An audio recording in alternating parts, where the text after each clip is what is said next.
नमस्कार, मैं डॉक्टर श्रद्धा वशिष्ठ आपका सबकी शिक्षा में बेहद स्वागत करती हूँ।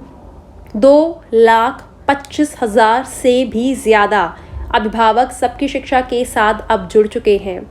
इसके लिए मैं आप सभी को कहना चाहूँगी धन्यवाद और साथ ही साथ देना चाहूँगी बधाई, क्योंकि सबकी शिक्षा एक बड़ा परिवार है जिसने हम सभी को बांधे हुआ है और यह सभी संभव आपके भरोसे और विश्वास की वजह से ही हो पाया है।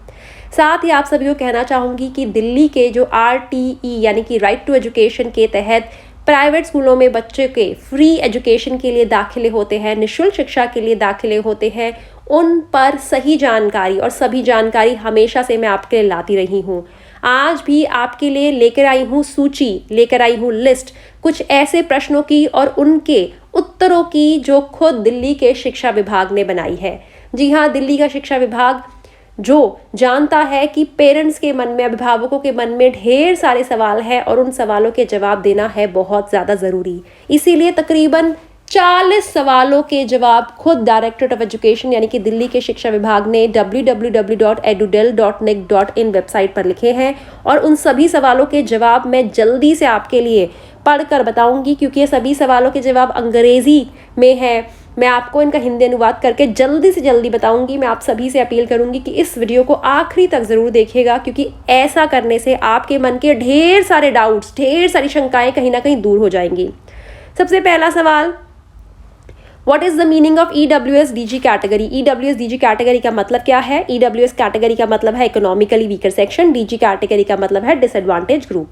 दूसरा सवाल, ऑनलाइन एडमिशन का मतलब क्या है of EWS and DG category? Online admission का मतलब यह है कि जो फॉर्म होंगे वे वेबसाइट पर आएंगे, www.edudel.nic.in वेबसाइट पर फॉर्म आएंगे और उन्हीं के माध्यम से फॉर्म भरे जाएंगे, कहीं जाकर फॉर्म भरने नहीं है।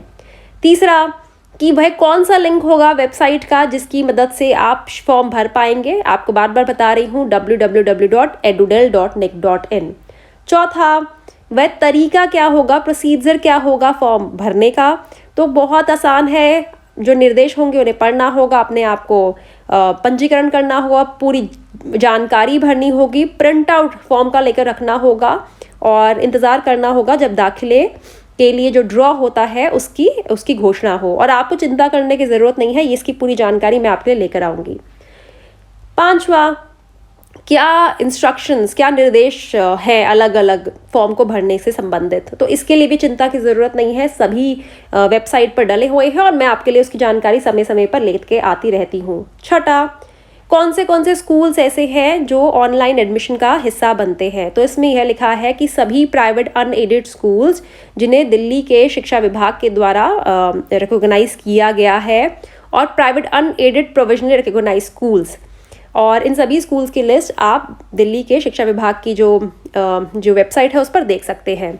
सातवां सवाल, कौन सी कक्षाओं में EWS DG एडमिशन होते हैं? तो जो शुरुआती कक्षाएं होती हैं, नर्सरी, KG और पहली में जो दाखिले के लिए एडमिशन होते हैं वह EWS कैटेगरी के तहत भी होते हैं, DG कैटेगरी के तहत भी होते हैं और children with special needs category के तहत भी होते हैं।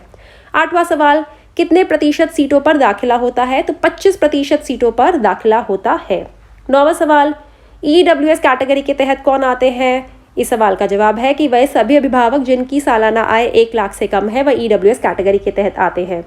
10वां सवाल, DG कैटेगरी के तहत कौन आते हैं? Schedule caste, schedule tribe, OBC non creamy layer, children with special needs, orphan बच्चे, ट्रांसजेंडर बच्चे और चिल्ड्रन लिविंग और अफेक्टेड बाय HIV। इसमें 7 श्रेणियां लिखी हैं, लेकिन अब जो एक श्रेणी मैंने आपको बताई थी, चिल्ड्रन विद स्पेशल नीड्स, कहीं ना कहीं उसे अलग श्रेणी माना जाता है। अगला सवाल, 11वां सवाल, कौन से कागजात की ज़रूरत पड़ेगी? तो EWS कैटेगरी के लिए इनकम सर्टिफिकेट की ज़रूरत पड़ेगी, आई कार्ड, BPL कार्ड या फूड सिक्योरिटी कार्ड, इन चारों में से एक। और DG कैटेगरी के लिए अगर आप कास्ट से बिलोंग करते हैं, किसी SC ST OBC non creamy layer, तो आपके पास कास्ट सर्टिफिकेट होना चाहिए, दिल्ली के द्वारा जारी किया गया। अगर आप children with special needs category के तहत है तो सरकारी अस्पताल के द्वारा, ऑर्फन ट्रांसजेंडर बच्चों को डॉक्यूमेंट्री एविडेंस और चिल्ड्रन विद लिविंग और अफेक्टेड बाय HIV। 12वां सवाल, अगर आपके पास BPL, आई कार्ड या फूड सिक्योरिटी कार्ड है तो क्या आपको इनकम सर्टिफिकेट की ज़रूरत भी पड़ेगी? तो इसका जवाब है जी नहीं, केवल एक कागजात की ज़रूरत पड़ेगी। आज का 13वां सवाल, मेरे पास BPL कार्ड है लेकिन BPL कार्ड में बच्चे का नाम मेंशन नहीं है, क्या मैं EWS के लिए अप्लाई कर सकता हूँ? जी हाँ, आप अप्लाई कर सकते हैं। 14वां सवाल, मेरे पास फूड सिक्योरिटी कार्ड है लेकिन उस पर डेट ऑफ इशू नहीं है, डेट ऑफ इशू मेंशन नहीं है, तो क्या मैं फॉर्म भर सकता हूँ ऑनलाइन? तो उसका जवाब है जी नहीं, आप ऑनलाइन फॉर्म नहीं भर सकते, क्योंकि डेट ऑफ इशू बहुत ज़रूरी होता है जो कार्ड पे होना चाहिए। 15वां सवाल, मेरे पास कास्ट सर्टिफिकेट तो है लेकिन मेरे बच्चे के पास नहीं है, तो क्या मैं अप्लाई कर सकता हूँ? तो इसका जवाब है कि जी हाँ, आप अपने कास्ट सर्टिफिकेट के आधार पर बच्चे के लिए अप्लाई कर सकते हैं। 16वां सवाल, मेरा कास्ट सर्टिफिकेट किसी और स्टेट के द्वारा इशू किया गया है, क्या ये दिल्ली के EWS DG कैटेगरी के लिए ये मान्य माना जाएगा? तो इसका जवाब है जी नहीं।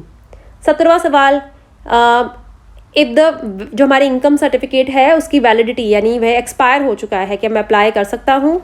तो इसमें लिखा है कि अगर आपका एक्सपायर हो चुका है तो आप इसे फिर से अप्लाई करें।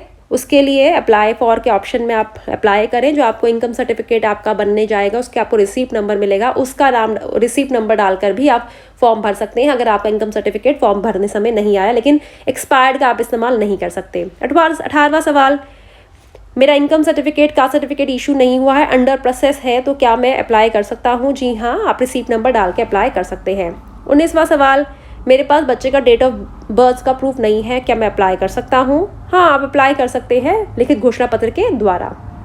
20वां सवाल कि मेरा जो इनकम है वो 1 लाख से कम है, लेकिन इनकम सर्टिफिकेट जब बनवाया गया तो गलती से उसमें 1 लाख से ज़्यादा मेंशन हो गई है, और मेरे बच्चे के जो बर्थ सर्टिफिकेट है उसमें भी कुछ डिटेल्स गलत मेंशन है, तो क्या मैं अप्लाई कर सकता हूँ? तो इसका जवाब है कि पहले आप अपने डॉक्यूमेंट्स को सही करवाने के लिए अर्जी दे दीजिए।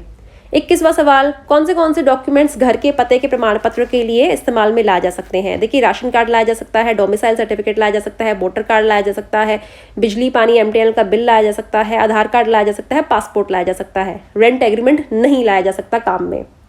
22वां सवाल, वह कौन से डॉक्यूमेंट्स हैं जो बर्थ सर्टिफिकेट के रूप में इस्तेमाल किए जा सकते हैं? पहला, बर्थ सर्टिफिकेट आपके पास हो। दूसरा, आप अस्पताल के द्वारा जारी सर्टिफिकेट हो। तीसरा, आंगनबाड़ी के द्वारा जारी सर्टिफिकेट हो। चौथा, लिखित घोषणा पत्र हो माता पिता के द्वारा। 23वां सवाल, इनकम सर्टिफिकेट DG कैटेगरी को चाहिए? जी नहीं। 24वां सवाल, एज कितनी होनी चाहिए बच्चों की? तो नर्सरी KG में दाखिले के लिए 3 से 5, और नर्सरी में दाखिले के लिए 3 से 5, KG में दाखिले के लिए 4 से 6, और पहली में दाखिले के लिए 5 से 7।